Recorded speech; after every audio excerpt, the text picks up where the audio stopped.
Hi guys, എന്തൊക്കെയുണ്ട് വിശേഷം? എല്ലാവർക്കും സുഖമാണെന്ന് വിചാരിക്കുന്നു. ഞാനിപ്പോൾ വന്നിട്ടുള്ളത് കുറച്ച് സംസാരിക്കാമെന്ന് വിചാരിച്ചിട്ടാണ് കേട്ടോ. ഇപ്പം നമ്മുടെ ന്യൂസൊക്കെ എടുത്ത് നോക്കിയിട്ടുണ്ടെങ്കിൽ കാണുന്ന അഫാൻ്റെ ആ ഒരു കുറ്റകൃത്യങ്ങളാണല്ലേ, എല്ലാവരും തന്നെ അതൊക്കെ കണ്ട് ഞെട്ടിത്തിരിച്ചിട്ടാണ്. നമ്മളൊക്കെ എല്ലാവരും തന്നെ ഷോക്കായിട്ടാണ്. ഇങ്ങനെയൊക്കെ എന്താ പറയുക, സ്വന്തം അനിയനെയും ഉമ്മ അല്ലെങ്കിൽ ബാക്കിക്കാരെയൊക്കെ അങ്ങനെ ചെയ്യാന്ന് പറയുമ്പോൾ തന്നെ നമുക്കാകെ എന്താ പറയുക, അന്താളിച്ച് പോകൂലേ. ആകെ ഭയങ്കര ആ ന്യൂസൊക്കെ കേട്ടിട്ട് ഫസ്റ്റൊക്കെ പേടി തോന്നിയിട്ടുണ്ടായിരുന്നു കേട്ടോ. കാരണം ഇന്നത്തെ കാലത്ത് ആരെയും വിശ്വസിക്കാൻ പറ്റില്ല. ഈവൻ കുടുംബക്കാരാണെങ്കിലും അല്ലെങ്കിൽ നമ്മൾ സ്വന്തം ആൾക്കാർ, ഇപ്പം ഈ ഒരു കാലത്ത് ഉപ്പാനെയും ഉമ്മാനെയും മക്കളെയും തന്നെ വിശ്വസിക്കാൻ പറ്റാത്തൊരു കാലമാണ്. അപ്പോൾ എന്താ പറയുക, നമ്മളതൊക്കെ കേട്ടിട്ട് ആകെ അന്താളിച്ചിട്ടാണ്, നമുക്കൊക്കെ പേടി കുടുങ്ങുമല്ലോ. അപ്പോൾ എന്താ പറയുക, ഇവൻ്റെ ഈ ഒരു കാട്ടിക്കൂട്ടിൽ ഇവർ 6 ആൾക്കാർ, അതിൽ 5 ആൾക്കാർ മരണപ്പെട്ടു. അതിൽ ഒരാൾ മാത്രമാണ് ബാക്കിയായിട്ടുള്ളത്, അവൻ്റെ ഉമ്മ മാത്രം. അപ്പോൾ ഇതിൽ ഫർസാന എന്ന് പറയുന്ന ഒരു കുട്ടി, ഫർസാന, അഫ്സൽ, സൽമ ബീവി, ലത്തീഫ്, സാജിദ, ഇത്ര ആൾക്കാരെയാണ് ഇവൻ കൊലപ്പെടുത്താൻ നോക്കിയത്. അപ്പം അതിലെന്താ പറയുക, ഫർസാന എന്ന് പറയുന്നത് ഈ അഫാൻ്റെ സുഹൃത്താണ്. അതുപോലെ അഫ്സൽ സഹോദരന്, സൽമ ബീവി പിന്നെ അവൻ്റെ ഉപ്പാൻ്റെ ഉമ്മ, അതേപോലെ ലത്തീഫ് ഉപ്പാൻ്റെ സഹോദരനെ, സാജിദ എന്ന് പറയുന്നത് ഉപ്പാൻ്റെ സഹോദരൻ്റെ വൈഫ്. ഇവരൊക്കെയാണ് ഇവൻ ആക്രമിച്ചിട്ടുള്ളത്. അപ്പോൾ ഫസ്റ്റ് തന്നെ ഇവർ, ഞാൻ ഈ ഒരു ന്യൂസ് കുറേ ചാനലുകൾ കേട്ടോ, നമ്മുടെ ഏഷ്യാനെറ്റ് ന്യൂസ് ആയിക്കോട്ടെ, അങ്ങനെ കുറേ സംഭവത്തിൽ ഞാൻ കേട്ടതിന് ശേഷമാണ് ഞങ്ങളോട് ഈ ഒരു കാര്യം പറയുന്നത്. അപ്പോൾ ഞാനൊക്കെ ഇങ്ങനെ ന്യൂസ് ആദ്യം ഫസ്റ്റ് ഓരോരുത്തർ ഇങ്ങനെ കണ്ടപ്പോൾ സമയത്ത് ഞാൻ വിചാരിച്ചു, എന്താണ് സംഭവം, എങ്ങനെയാണ്, നമുക്കൊന്നും തിരിയുന്നില്ല. ഇങ്ങനെ കൊലപ്പെടുത്തി എന്നുള്ള കാര്യങ്ങളല്ലാണ്ട് നമുക്ക് അതിനെപ്പറ്റി ഡീറ്റെയിൽഡ് ആയിട്ടുള്ള കാര്യങ്ങളൊന്നും നമുക്ക് അറിയൂല. അപ്പം അങ്ങനെ ഞാൻ കുറേ നോക്കിയ സമയത്ത് ഇങ്ങനെ കണ്ടു. അപ്പോൾ ഇവൻ ആദ്യം തന്നെ വീട്ടിൽ വന്നിട്ട് ഇങ്ങനെ ഉമ്മാനോട് പൈസ ചോദിക്കുന്നുണ്ട്. ഇടയ്ക്കിടയ്ക്ക് ഉമ്മാനെ ഇങ്ങനെ പൈസക്ക് ബുദ്ധിമുട്ടിപ്പിക്കലുണ്ട് എന്ന് പറയുന്നുണ്ട്. അങ്ങനെ പൈസക്ക് വേണ്ടി ചോദിക്കുന്നുണ്ട്. അങ്ങനെ ചോദിച്ച സമയത്ത് പിന്നെ ഉമ്മ കൊടുക്കാത്തതുകൊണ്ട് തന്നെ ഓൻ്റെ ആ ഒരു ദേഷ്യം ഇതൊക്കെ കാരണം, ഇനിയിപ്പം ലഹരി മരുന്നിന് അടിമയാണോ എന്ന് അറിയില്ല. ഇനിയിപ്പം സാധാരണ ഇങ്ങനെയൊക്കെ ചെയ്യണമെങ്കിൽ ഒരു കാരണം അത് തന്നെ ആയിരിക്കും തോന്നുന്നു. അപ്പോൾ എന്താ പറയുക, അങ്ങനെ ഉമ്മ കൊടുക്കാത്തതിന് ദേഷ്യം ഇതായിട്ട് അവൻ ഉമ്മാൻ്റെ കഴുത്തിൽ കൂടെ ഷാൾ ഇട്ടിട്ട് കുരുക്കൊക്കെ ചെയ്തു. അതിനുശേഷം ഇവനെല്ലാ ഈ കൊലപാതകമൊക്കെ ചെയ്ത് കൂട്ടിയത് ചുറ്റിക ഉപയോഗിച്ചിട്ടാണ്. അപ്പോൾ ആ ഒരു ചുറ്റിക വാങ്ങാനായിട്ട് ഇവൻ്റെ കയ്യിൽ അത്ര പോലും ഇവൻ്റെ കയ്യിൽ ക്യാഷ് ഇല്ല. ഇവർ 75 ലക്ഷത്തോളം ഇവർക്ക് എന്തോ കടബാധ്യതകളും കാര്യങ്ങളും ഉണ്ട്. പിന്നെ ഈ അഫാൻ്റെ ഉമ്മ എന്ന് പറയുന്നത് ഒരു ക്യാൻസർ പേഷ്യൻ്റ് ആണ്. അപ്പോൾ അത്രത്തോളം കഷ്ടപ്പെടുന്നൊരു ഫാമിലിയാണ്. അപ്പോൾ ഇവന് ഇത്രയും ആൾക്കാരെ കൊന്നൊരു ചുറ്റിക ഉപയോഗിച്ചിട്ടാണ്. അപ്പോൾ ആ ഒരു ചുറ്റിക വാങ്ങാനുള്ള ക്യാഷ് പോലും ഇവൻ്റെ കയ്യിലില്ല.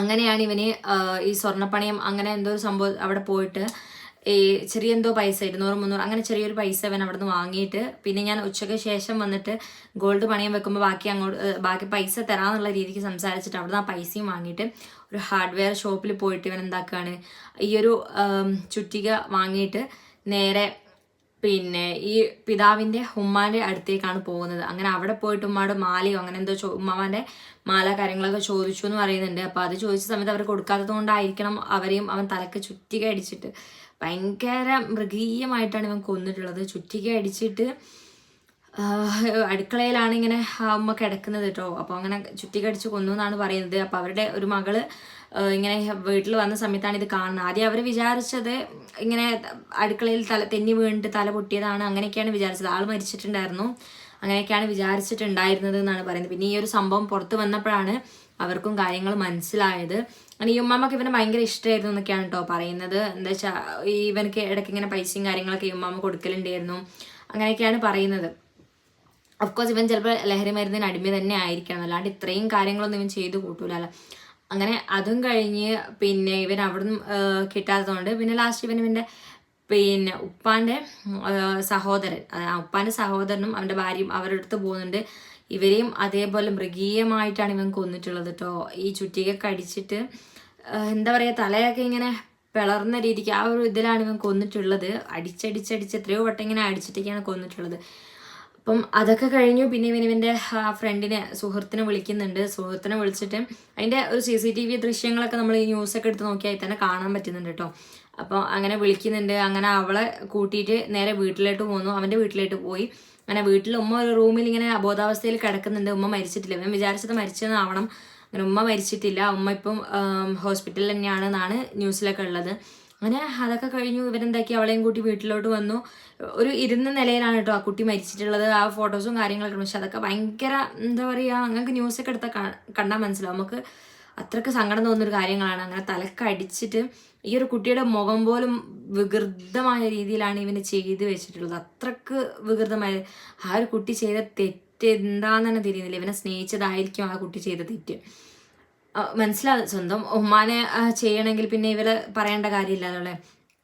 അങ്ങനെ അതൊക്കെ കഴിഞ്ഞ് ഇവൻ്റെ സഹോദരന് സ്കൂൾ വിട്ട് വരുന്ന സമയത്ത് ഇവൻ പുറത്ത് വെയിറ്റ് ചെയ്ത് നിൽക്കുന്നുണ്ടായിരുന്നു. അങ്ങനെ ആ കുട്ടി വന്നു വെയിറ്റ് ചെയ്ത് നിൽക്കുന്ന സമയത്ത് എന്താക്കി, ആ കുട്ടീനെ കുറച്ച് സമയത്തേക്ക് അവൻ അവിടെ നിന്ന് മാറ്റി നിർത്തിയിട്ടുണ്ടായിരുന്നു. എന്തോ കുഴിമന്തി അങ്ങനെ എന്തോ വാങ്ങാൻ വേണ്ടിയിട്ട് അതിനെ പറഞ്ഞയച്ചു.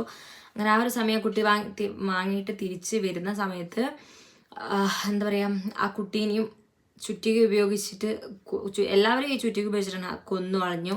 അങ്ങനെ അവൻ്റെ ഒരു കണ്ണൊക്കെ ഉള്ളിലോട്ട് കുഴിഞ്ഞിട്ടാണ് ഉള്ളത് എന്നാണ് പറയുന്നത് കേട്ടോ. ന്യൂസിലൊക്കെ സംഭവങ്ങളുണ്ട്, നിങ്ങൾക്കൊന്ന് ജസ്റ്റ് ചെക്ക് ചെയ്ത് നോക്കിയാൽ മനസ്സിലാവുന്നതേ ഉള്ളൂ. അങ്ങനെ ആ കുട്ടീനെ ഭയങ്കര മൃഗമായിട്ട് അതിനുശേഷം ഇവന് കുളിച്ചു, പിന്നെ ഫ്രഷായി. എന്നിട്ട് ഇവന് ചെയ്ത പണി, അതിന് കുറച്ച് ഭക്ഷണം എടുത്ത് കഴിച്ച് നേരെ ആ വീടും പൂട്ടിയിട്ട് ഉമ്മായുടെ ഫോണിൽ നിന്ന് അതിലുള്ള ഒരു സേവ് ലിസ്റ്റിലുള്ള ഒരു ഓട്ടോക്കാരനെയും വിളിച്ചിട്ട് നേരെ പോലീസ് സ്റ്റേഷൻ്റെ അടുത്തേക്കാണ് പോകുന്നത്. ഇവൻ്റെ വണ്ടി കംപ്ലൈൻ്റ് ആണെന്ന് അങ്ങനെ എന്തോ ആണ് പറഞ്ഞത്. അങ്ങനെ പോലീസ് സ്റ്റേഷൻ്റെ അടുത്തേക്കാണ് പോകുന്നത് കേട്ടോ. പോലീസ് സ്റ്റേഷൻ്റെ അടുത്ത് അവൻ എത്തി. അങ്ങനെ ഇവൻ നേരെ പോലീസ് സ്റ്റേഷനിലേക്ക് കയറി പോകുന്നുണ്ട്. അങ്ങനെ അതൊക്കെ കഴിഞ്ഞ് അവിടുത്തെ നിന്നിട്ട് ഇവൻ പറഞ്ഞു, ഞാൻ 6 കൊലപാതകം ചെയ്തു, അതേപോലെ 3 ആൾക്കാർ പിന്നെ ഇപ്പം മരിക്കും, 3 ആൾക്കാർ മരിച്ചു, അങ്ങനെയൊക്കെ ഉള്ള രീതിക്ക് എന്തൊക്കെയോ ഇങ്ങനെ പറയുന്ന പിച്ചും പേയും പറയുന്ന രീതിക്ക് അവൻ സംസാരിക്കുകയാണ്. അങ്ങനെ പോലീസുകാർ നേരെ വീട്ടിലേക്ക് പോയി. പിന്നെ അവൻ്റെ ഉപ്പാൻ്റെ ഉമ്മാൻ്റെ വീട്ടിലോട്ട് പോയി. പിന്നെ സഹോദരൻ്റെ വീട്ടിലോട്ട് ഒക്കെ ഇവൻ പറഞ്ഞ കാര്യങ്ങൾ സത്യമാണ്. അങ്ങനെ പോയിട്ടോ. അപ്പോൾ ഇതൊക്കെയാണ് എന്താ ഇവൻ ചെയ്ത് മനസ്സിലാവുന്നില്ല. ഇവൻ എന്തിനു വേണ്ടിയിട്ടാണ് ഇങ്ങനെയൊക്കെ ചെയ്തതെന്നുള്ളത്. പൈസക്കും വേണ്ടിയിട്ടാണെങ്കിൽ പോലും ഇത്രയൊക്കെ ഒരു ക്രൂരത കാണിക്കണമെന്ന് അറിയുന്നില്ല. പക്ഷെ കുറേയൊക്കെ ന്യൂസിൽ കാണുന്നുണ്ട് എന്തൊക്കെയോ അഫാന് തെറ്റുകാരനല്ല, അവന് എത്രയോ കടബാധ്യതകളുണ്ട്, അങ്ങനെയൊക്കെ ചെയ്താണ് കുറേ അങ്ങനെ കാണുന്നുണ്ട്. പിന്നെ പക്ഷെ എന്തെന്നെ ആയിക്കോട്ടെ, സ്വന്തം ഉപ്പാനെയും സ്വന്തം കൂടപ്പിറപ്പിനെയും സ്വന്തം ഉമ്മാനെയും കൂടപ്പിറപ്പുകളെയും ഇങ്ങനെയൊക്കെ ചെയ്യാൻ വേണ്ടിയിട്ടുള്ളൊരു മനസ്സ് അവനക്കുണ്ടെങ്കിൽ അവന് വേറെ എന്തിനൊക്കെയോ അടിമപ്പെട്ട് പോയിട്ടുണ്ടാവണം. അങ്ങനെയാണ് എനിക്ക് തോന്നുന്നത് കേട്ടോ. എന്താണെന്നറിയില്ല. ഇനിയിപ്പം നാളെയും മറ്റന്നാളും വരുന്ന ന്യൂസുകൾ ചിലപ്പോൾ വേറെ ആയിരിക്കും, നമുക്കറിയില്ല. ഇപ്പം ഇന്ന് പറഞ്ഞുകൊണ്ടിരിക്കുന്ന ന്യൂസും കാര്യങ്ങളും ഇങ്ങനെയൊക്കെയാണ്. അപ്പം ഇനി വരുന്നത് ചിലപ്പോൾ എന്താണ്, ചിലപ്പം വലിയ വലിയ ദുരൂഹതയും കാര്യങ്ങളൊക്കെ ആയിരിക്കാം. പക്ഷെ നമുക്കറിയുന്നില്ല. ഇനിയിപ്പം അവൻ തന്നെ ബാക്കി കാര്യങ്ങളൊക്കെ പറഞ്ഞാൽ തന്നെയാണ് എന്താണെന്ന് മനസ്സിലാവുള്ളൂ കേട്ടോ. അപ്പം ഇന്നത്തെ ജനറേഷൻ എങ്ങോട്ടേക്കായി പോകുന്നതെന്ന് മനസ്സിലാവുന്നില്ല. ഇന്നത്തെ ജനറേഷൻ്റെ ഒരു വിചാരം എന്താണെന്ന് വെച്ചിട്ടുണ്ടെങ്കിൽ ഈ ലഹരി മരുന്ന് ഉപയോഗിച്ചിട്ടില്ലെങ്കിൽ അവർ ഭയങ്കര മോശക്കാരാണ് എന്നുള്ള രീതിക്കാണ്. അങ്ങനെയൊക്കെയാണ് ചിന്തിക്കുന്നത് തോന്നുന്നു കേട്ടോ. അല്ലാണ്ട് ഇവരൊക്കെ ഇങ്ങനെയൊക്കെ ഒന്നും ചെയ്തു കൂടേണ്ട കാര്യങ്ങളില്ല.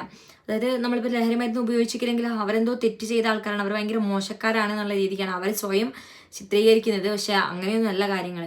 ഇന്നത്തെ ജനറേഷൻ പോകുന്ന വഴി എന്താണെന്ന് മനസ്സിലാവുന്നില്ല. കൊലപാതകം, പീഡനം, ലഹരി മരുന്നിന് അടിമ, ഇതൊക്കെ തന്നെയാണ് നമ്മൾ കേൾക്കുന്നത്. അതാണെങ്കിൽ ഈ കൊലപാതകമാണെങ്കിലും പീഡനങ്ങളാണെങ്കിലും ഈ ലഹരി മരുന്നിൻ്റെ പേരിലാണ് അത് സംഭവിക്കുന്നത്. അപ്പം എന്തിനാണ് ഇങ്ങനെ എന്താ പറയുക, ഇനിയുള്ള ആൾക്കാരെങ്കിലും ചിന്തിക്കുക. നമ്മൾ ഈ ലഹരി മരുന്നൊക്കെ ഉപയോഗിച്ചിട്ട് നമ്മളെ സ്വന്തം കൂടപ്പിറപ്പുകളും ബാക്കിയുള്ളവരെയും നമുക്ക് കണ്ണ് മഞ്ഞളിച്ച് പോകുന്ന ഒരു സ്ഥിതി നമുക്കും വരാതിരിക്കട്ടെ. നമ്മൾ എന്താ പറയുക, നമുക്ക് പ്രാർത്ഥിക്കുക, അത്രേ ചെയ്യാൻ പറ്റുള്ളൂ. പിന്നെയെന്ന് വെച്ചിട്ടുണ്ടെങ്കിൽ നമ്മൾ പരമാവധി അങ്ങനത്തെ ഒരു സംഭവങ്ങളൊന്നും ഉപയോഗിക്കാതിരിക്കുക. എല്ലാവരും ഒന്ന് ശ്രദ്ധിക്കുക. എന്തിനാണ് ഇവരൊക്കെ ഇങ്ങനെ ചെയ്ത് കൂട്ടുന്നതെന്ന് അറിയുന്നില്ല. അപ്പം ഇതിൻ്റെ എല്ലാവരും ഇപ്പോൾ ന്യൂസ് ഫുള്ള് ഈ ന്യൂസ് തന്നെയാണ് ഉള്ളത്. എല്ലാവർക്കും ഇങ്ങനെ നമ്മൾ അഫാൻ്റെ ന്യൂസ് എടുത്ത് നോക്കിയാൽ കാണുന്നുണ്ടാവും. ഞാൻ ഫസ്റ്റ് ഇങ്ങനെ വന്ന സമയത്ത് എനിക്ക് മനസ്സിലായില്ല. പിന്നെ ഞാൻ അതിൻ്റെ ന്യൂസുകൾ നോക്കി അതിന് ശേഷമാണ് എനിക്ക് ഈ കാര്യങ്ങളൊക്കെ മനസ്സിലായത്. അപ്പം എന്താ പറയുക, എല്ലാവരും ഈ ലഹരി മരുന്നൊക്കെ ഒന്നും ഉപയോഗിക്കാതിരിക്കുക. നമുക്ക് ചെയ്യാൻ പറ്റുന്നത് എന്താ വെച്ചാൽ നമ്മളതൊക്കെ ഉപയോഗിച്ചിട്ടുണ്ടെങ്കിൽ പിന്നെ നമുക്ക് നമ്മുടെ കുടുംബത്തെ പോലും കാണാൻ പറ്റുന്നുണ്ടാവില്ല. നമ്മുടെ കുടുംബത്തെ കാണാൻ കഴിഞ്ഞിട്ടെങ്കിൽ പിന്നെ നമുക്ക് ബാക്കിയൊന്നും കാണാൻ കഴിയുന്നുണ്ടാവില്ല. അപ്പം എല്ലാവരും ഒന്ന് ശ്രദ്ധിക്കുക. എനിക്കിതൊക്കെ തന്നെയേ പറയാനുള്ളൂ. അപ്പം ഇനി നല്ലൊരു വീഡിയോ വരുന്നവരേക്കും ബൈ.